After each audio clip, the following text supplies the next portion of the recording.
Kamusta na mga bossing? Pasensya na at ngayon lang ulit nakapag-edit ng video.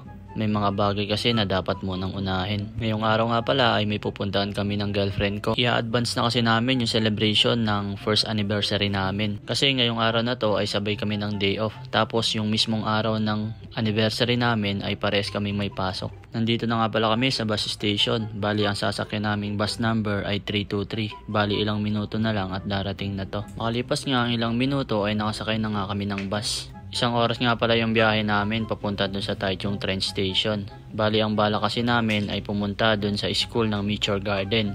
Dun sa National Chung Cheng University sa Chiayi. Kaso dahil late na rin kami nakaalis ng room ay naisipan ko na lang na sa Taichung train station na lang kami. At maghahanap na lang kami doon ng kakainan namin. At makalipas nga ang isang oras na biyahe ay nakababa na din kami ng bus. Dimaretso nga pala kami dito sa bilihan ng mga relo kasi matagal na namin balak talagang bumili. Kaso dahil nga sa may mga responsibilidad tayong dapat unahin, kaya mas inuuna natin yung mga yon kaysa sa pansarili nating mga kagustuhan. Ganun yata talaga kapag OFW ka, iisipin mo muna yung mga dapat unahin kaysa sa pansarili mo. At dumating na nga kami dito sa Taichung train station. Kaso late na kami nakarating kaya yung balak namin pumunta dun sa National Chung Cheng University ay sa susunod na namin gagawin.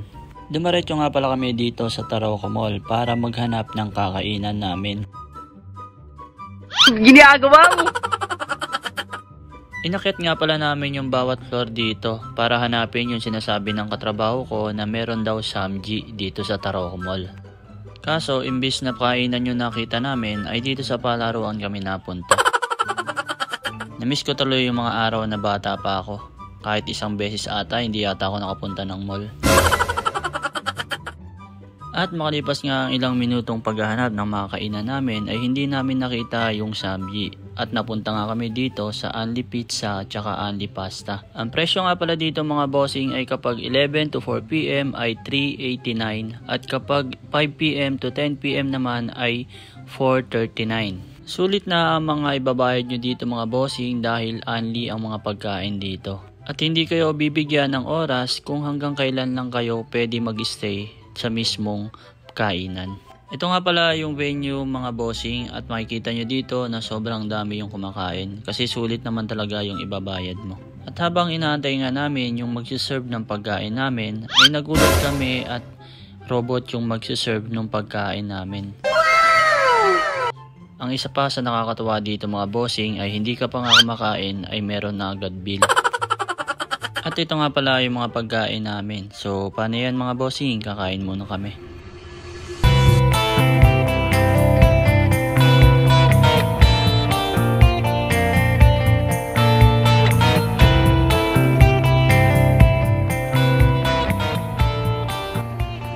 At pagkatapos nga namin kumain ay pinakuha ko siya ng inumin para magawa ko yung surprise na gagawin ko. Dahil nga sa first anniversary namin ay gumili ko ng i-gift ko sa kanya. Linawin ko lang mga bossing, hindi pa to proposal ha. Promise ring muna, tsaka na yung proposal kapag may ipon na.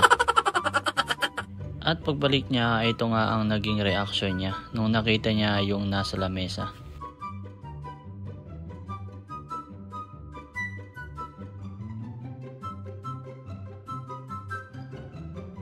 Ang sarap sa feeling na na-appreciate niya yung regalo ko sa kanya at halata naman na talagang masaya siya. At syempre, mawawala ba naman yung pagsuot ng singsing sa daliri niya.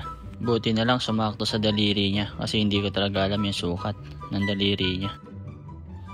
Pagkatapos nga kumain ay dumiretso na agad kami sa cashier para bayaran yung kinain namin. Syempre malamang magbabayad ka ng kinain mo, alangan namang takasan mo. At dito nga pala kami kumain mga bossing. So try nyo na din dito. At pagkatapos nga namin kumain ay nagyaya pa yung girlfriend ko na maglaro dun sa Wawadu. At dahil nga minsan lang din to magyaya ay syempre pinagbigyan ko na. At ayan nga piniplex niya pa yung singsing.